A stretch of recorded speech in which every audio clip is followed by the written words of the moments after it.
แบงมาคูแบงคูแบง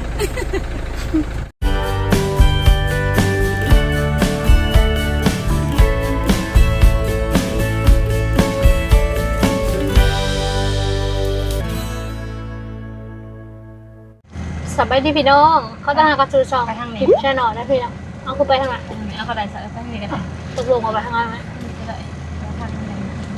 ไปทางนี้ก็ได้ทางมันยากอยากไปในบ้านอะไรนะ ไหนบ้านเฮาแล้วเป็นสิงอด กลับมาเพื่อนแต่งตัวแล้วก็ไปเกี่ยวข้าวต่อพี่น้อง ชีวิตชาวนา เมื่อวานก็มือก่อนละแมนเกี่ยวข้าวอยู่หน้าทงนี่แต่ว่ามื้อนี้ไปเกี่ยวข้าวอยู่หน้าทงหนองเคยพี่น้องเป็นหน้าซ่องทงต้นนี้มันน่าสุกบ่ท่านเลยครับ แต่ว่าอีก2-3 มื้อก็คือสิได้เกี่ยวแล้วพี่น้องจะได้อายุคนละเกี่ยว ทีมงานเฮาแม่นลวงนาไปตั้งแต่มื้อเช้านี่มีจักคนมื้อนี้มี3จักตัดซอง 4ทางป่าแล้ว แต่ว่าบ่ได้เอาเกี่ยวไปอีกว่านี่ เอาไปอันเดียว เอา ยาเพิ่งเอาอยู่ตรงนี้ก็ได้ เกี่ยวตรงนั้น ลืมมาซื้อไปอีก2มัน พี่กายนี่ได้เท่าได้ทงนั้นน่ะ 60อะไรเนี่ยเลย แม่นบ่ 60นี่แหละ ราคาปั้นกับแมนปั้นกับ ป่า เนาะอ้ายน้องเคยเพิ่นบ่มีผัวเด้อพี่น้องนำกันแล้ว เดียวแล้วก็อีต้นเพิ่นพาเป็นเฮ็ด ตอนนี้เป็นเวลาบ่าย2:15 นาทีก็ใกล้เติบอยู่ได้ประมาณ15 โลบ่ใกล้เนาะ5 โลเนาะ น้องทำนี่ก็ 8พุ่นแล้วจักเกือบประมาณ10 โลซะประมาณ10 กิโล โขกกลับไปทางนี้เลย แต่นี้5ตะแล้วนี่ก็17แล้วแต่ตะแล้วเขาไปอีกประมาณ3-4 โลมาทางนี้นะไปเกี่ยวเขาต่อแม่น้องนิวสิขับรถพี่น้องออกแต่บ้านคนมาแล้วได้เนี่ยคันอยู่ในบ้านคนเพิ่มครับไป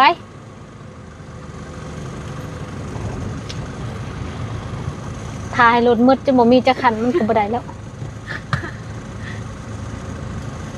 กับอนาคตเนาะสาธุเนาะ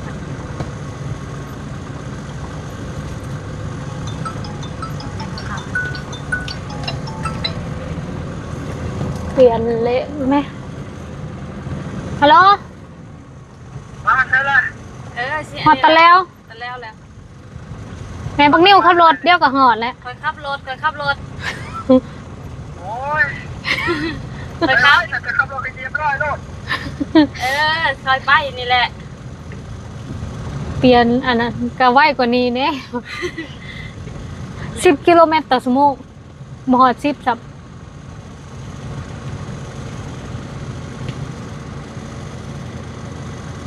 เด็กเนี่ย เหยียบคันเร่งเบรกมือค่ะบ่ได้เอาลง ลืมเลย ลงไหมมันเหล็กใหญ่มันบ่ไป วิ่งตกใจแห่งหยาด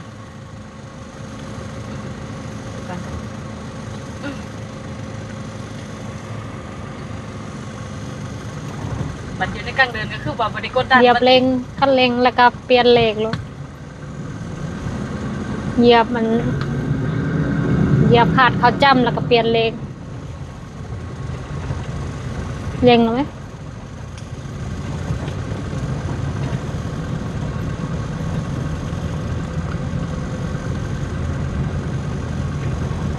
มึงดูพี่น้อง เนี่ยเด้แม่ขับรถเลยน้องเนยอยากเห็นแม่ขับรถน่ะนอน เล็กเอามาเล็กซ้อมไม่หน่อยเล็กหนึ่งเล็กซ้อมลืม กับเปียกมาเลยใส่เล็กซ้ำรถ 3แต่ยังบ่ลืม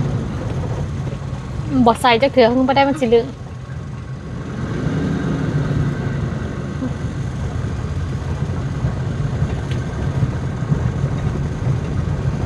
ใครยุ่ยังบ่ลืม สมอยากเป็นไอ้ลี่ล้ออยากเป็นรถเห็นไหมมันหยาบ ยากแหละใส่เอารถไปล้างก็บ่ได้ แต่ว่าเวลาเขาออกมาแล่นในทางนี่คือว่ามันก็บ่ได้ไหวเนาะเลข3เนาะ สิไหวเอง มันเท่าเล็งไม่อันนั้นคือว่าไหวแต่แถวว่า ทางดีแล้วได้พี่น้องทางนี้เห็นแล้วบอกกี่เดือนก่อนนี่จักเข้าหมอบหรือยังวะทางนี้เนี่ย เรียนกับเปิด ส่วงนี้กาหัวลมอยากออกเลยเด้อพี่น้องเอ้ยทางบ้านเฮาก็ได้ทางนั้นได้คนเพื่องเมื่อละเด็กข้าน้อยอยากเบิ่งวัดตีนมันไก่ทางสำหรับเฮาเบิ่งแวนนะให้บ่ทางเฮาไก่ขอบทางหรือบ่หักวะเนี่ยทางไปหน้าพี่น้องแลนเหล็ก3 ตัวเวทเดียวก็ยังออกไปหนาออกเลย ก็เบิ่งหัวรถแบบว่าข้างนอกสีสอมนะเอามาทางเส้นนี้ มันจะบ่ค่อยมีรถเพราะว่ามันบ่เป็นเส้นทางซ้ายหลัก ซีเวนี่เขาสีเหยียบยังวันเหยียบขาดเนาะสิโกง เฮาก็เหยียบเบรกเหยียบคาดมันไปไว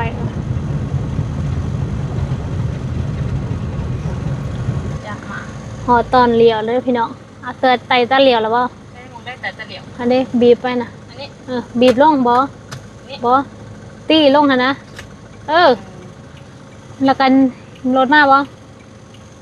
เป็นรถนั่น ก็ขี่ไปบ่เลี้ยวเลยให้มันหอดกลางทางเลยจึงไปขี่ให้มันหอดทางกลางคอยโง่ไปวันนี้ก็เบิ่งตามหัวรถกาว่าหัวรถมันเสิงก็อวยกลับมาอวยกลับ อันนี้มันจีอันนั้นเองมันบ่ตัดเองไง เดเห็นบ่เฮาอันเลี้ยวไว้แล้วมันสิไปอันนั้นข้างนั้นเฮาก็งูออกมาหมากเลี้ยงหาอันเดียวหมักน้ำเต่าหมากอันนั้นหมักผัก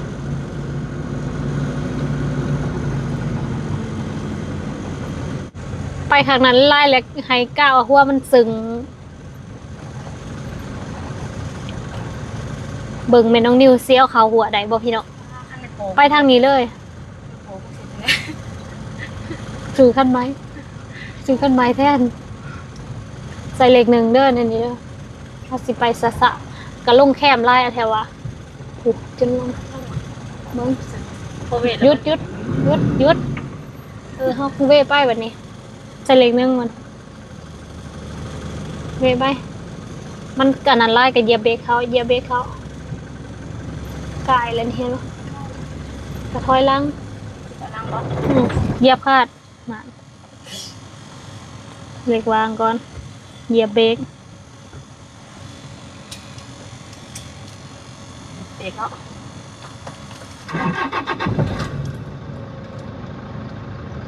ถอยหลัง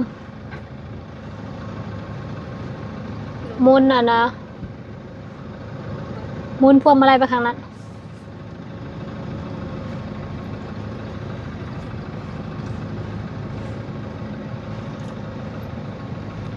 มุนแห้งๆติ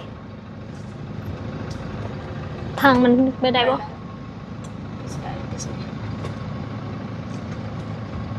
มันยังสิบ่วิดเอาไปอีกมุนอีกมันไปอีกทางหน้าแล้วก็ค่อยมุนมาก็ได้ ถอยหลังเอาบ่ มันถอยอีกได้บ่ล่ะยึดไปเบิ่งดูพี่น้องสิเขาทีเขาแขวข้างทมิด มีรถติดกูละ มุนพวงมาลัยมาเฮาก็บ่เพิ่มไปแบบว่า ไปหน่อยไปแล้วอย่าพอไปแห้งเบรกมันไปแห้งกับเบรกไปหยุด มันเหล็ก ถอยหลังอีกก่อนมุนไปทางนั้นหลายๆมุนไปทางสายหลายๆมุนจำรถให้รถเข้าไปก่อนมุนไปอีกก็ได้หยุดอันนี้บ้านนี้ใช้เหล็ก1บ่เพิ่มไปเหยียบเบรกไว้มุนมาบัดนี้มุนพวงมาลัยมาปึ้งมุนเอาไปปล่อยให้รถไปลองมึงดูมันเป็นจังได๋ไปทางหน้า มีรถเต้มันเลยเด้อ เบิ่งตามหัวรถมันไปไว้เหยียบเบรก เอา อีกบ่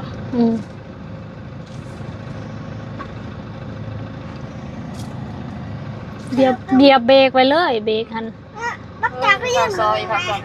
ปิดก่อน จัรยานเบิ่งเลย อย่าปัก อะไรเป็นยัง เอาคืออยู่เมืองเก่าบ่ห่มเหยียบตีเบรกหันถอยหลังอยู่ ยังเลยเดี๋ยวนี้ ถอยหลัง ถอยกับบ่ได้ อันมันใส่บ่จำนี่ เอาไหมเนาะ เอาขาดบ่เอาออกโอเค มันบัดเวลาเฮาสิไปนานะให้เหยียบเบรกไว้เพราะว่ามันไปไวหมุนแล้วค่อยปล่อยไปหน่อยนึงขาดก็บ่ต้องเอาออกหลายมันจึงบ่ไปไวเบรกให้เหยียบไว้ไปหมุนหัวรถหมุนไปอีกหมุนครัวบ่ปิดแล้วเนาะเดมันวิดหมุนอย่าให้มันไปไวเหยียบเบรกไว้เหยียบเบรกมันมีต่อหมุนจ้ำพุ่นเบิ่งทางหลังก้าวมันมุดทางหลังเฮาตรงเบิ่งอุ้ยเสียวขนาดเวลาหัวมันเข้ามาวิดหั่นน่ะเฮาต้องเบิ่งทางหลังเฮาหยุดก่อนก็ได้เฮาต้องเบิ่งมัน พี่น้องขาฉัน ได้โลดไปแล้วพวกสิหัวควันอีกแล้ว เฮาเข้ามาวิดแล้วเฮาต้องเบิ่งก้นว่ามันวิดบ่คันกะว่าก้นมันบ่วิดแล้วเฮาต้องเข้ามาอีกแล้วค่อยหมุน จะมาสิไปเฮ็ดขาในกลุ่มมันนี่เพิ่นหักมันแหง เบิ่งเด้อเขางัวหั่นตักงัวหั่นก็เวออกมา ใครเป็นไรตะหัว คุมเด้อค่ะเด้อหมุนมา ได้อยู่ท่านอยู่ หัวใครได้ไหม ผูกไปทางนั้นทางหลังมัน มีแต่บ่ต่อ หมุนมันนะแม่มันสิเข้าปลา ตัวนี้ได้อยู่ ข้าปากอะไรอ่ะพนัก ไปทางใดบัดนี้เดี๋ยวจะไปทางนั้นไปทางพี่ นี่มันบ่ได้ต่อ บ่ได้เปรี้ยวแต่ว่ามันบ่ลมบ่แหละเบิ่ง เลยลง ขี่ไว้ สิหัวควัน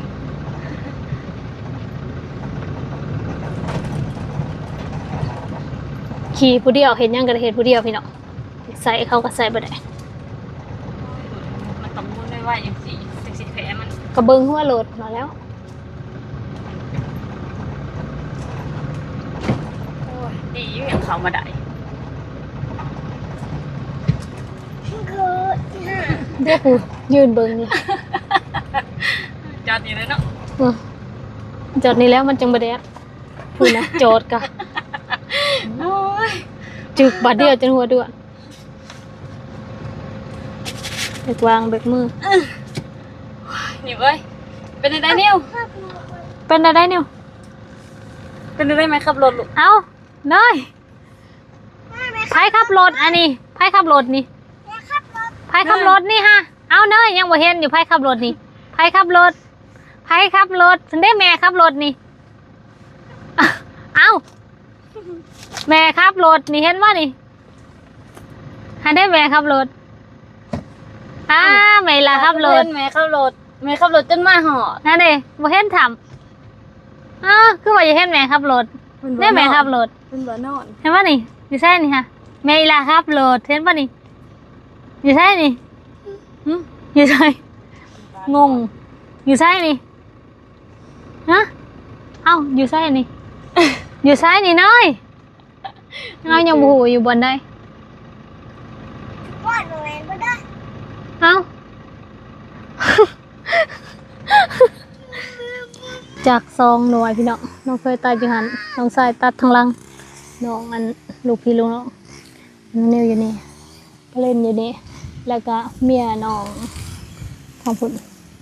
เพิ่นมาครัวเมียคนน้อยด้วยพี่น้องวันนี้เด้เขาจะตัด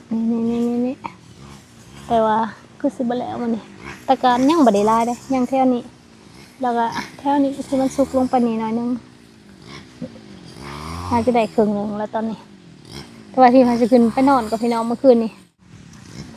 ไปส่งแม่เป็นตึกสะดุ้งแต่3 โมงกลางคืนก็เลยเพลียๆแล้วก็มื้อนี้ก็ไปเวียกมาเลยว่าสิขึ้นไปนอนก่อน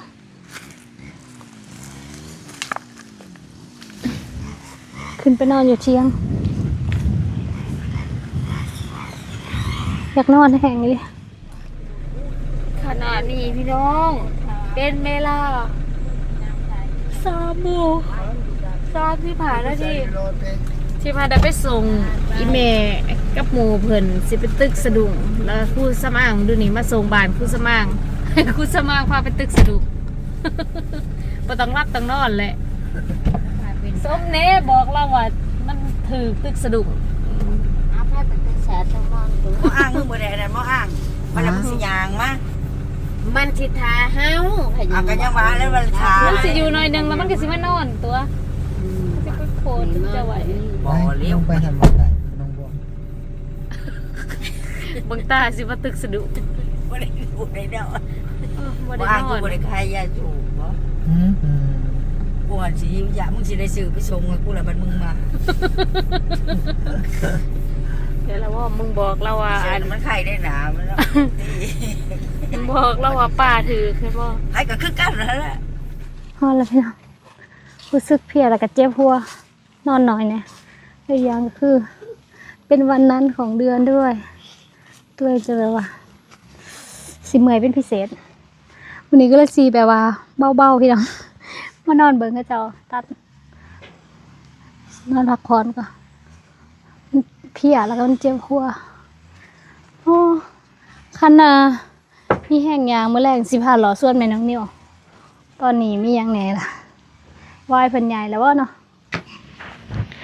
ขอตัวนอนพักผ่อนก่อนพี่น้อง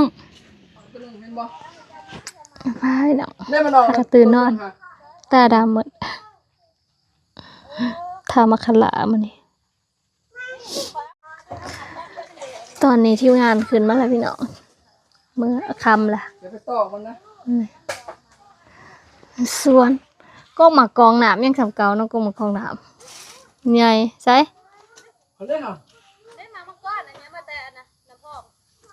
ใช่ต้องสิลงไปเลาะ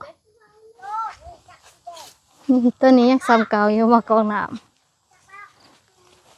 เยื่อหาใหญ่เลยพี่น้องไก่สิได้กินเลยสองหน่วย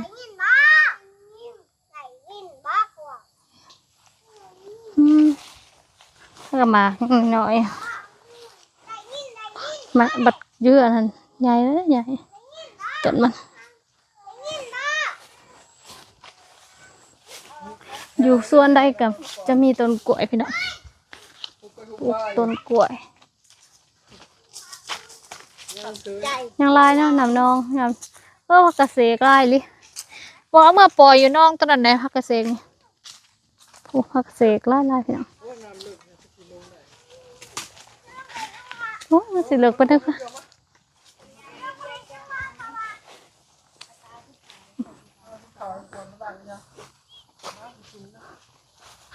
สวนพี่น้องไม่ใช่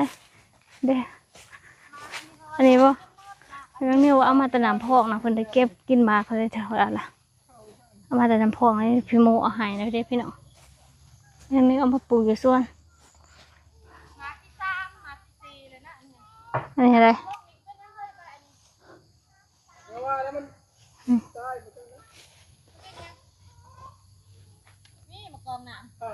ใช่กูก็มักทั่วแห่ทั้งพื้นเพื่อน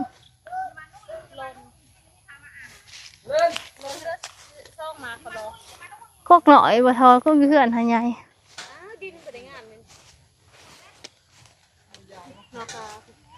บริใส่ฟุ้นบ่มันบ่งาม ใส่มันหักยังใส่พันได้ถั่วผูกกำลังใส่ไว้ ได้ใหญ่แล้วกินได้แล้วอันนี้ ได้แล้วค่ะบ่ได้กินมันหล่นนี่หล่นถิ่มใส่มา กัดว่าบ่เก็บ จะบ่ได้มา เด้อพี่น้อง ถ้าพูนกันอันนั้นอยู่ จนมันห อั ล่ น น พูนให้ยังใส่แต่พันแหละเพราะว่าผสมขี้เกียจพูนขี้เกียจแล้วก็หักกระใส่แต่วายเลยยังบ่ทันได้มาใส่ทางนี้เด้คันบ่แล้วเขาแล้วน้ำก็พายก่อนปูอ้อยทั้งพูนกำลังเป็นปีนาไปเลยไปตัดอ้อยพวกมาลินใหม่คาที่เอามาจะใส่ ส่วน FC FC ตูกปรุงตัวแบบบ่ใกล้ได้ได้พี่น้อง เสียดายช่วงนั้นเขาปะเป็นนาแสงมันหัวเขาปีกายเนี่ยหัวเขาทีนึงเลยตัวตายก็ตาย ต้นนี้มาแต่คนงามเลยต้นหน่อย เป็นคนงามเลยเอาในมะกาวนี่ ปลูกอันน่ะ ปลูกปี เอาลิ้นไม้ ว่ายเห็นปลูกว่ายเนี่ย ใหญ่ปะ ว่ายแต่ก็ไล่เลยเด้อันนี้เอามากินอันกินโอ้โห จริงไหม ยัง กินแล้ว ไข่มันเต้นเนี่ยมาให้ก่อนนิดหน่อยเยี่ยมอะไร อ๋อมันเป็นชื่อคนในบัดอีนั่งมันลุยต้อยไปนี่นั่งน้องนุ่นมันว่า ชาวเวียดนี่คงสมัครพิเศษเนาะบูบักที่ได้เอาเป็นย่างฮะบูบักที่ได้เอาเป็นย่าง อยู่แล้ว กันแมงไม้สิดาแมงไม้แมงวันไข่ที่เราได้จับมาใส่ทางยาง บูบักที่ได้ผมเอาเป็นย่างเลยเก่ง ไม่จอดนะฮะ มะกอกงามพี่น้องมะกอกงามจดจำเครื่อง ไปได้เมื่อก่อนให้เอารถสาเมื่อก่อนเลยลง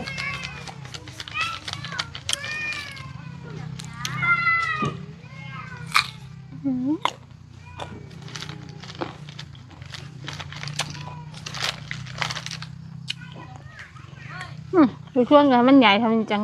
เรียบดูช่วงจำเกะกัน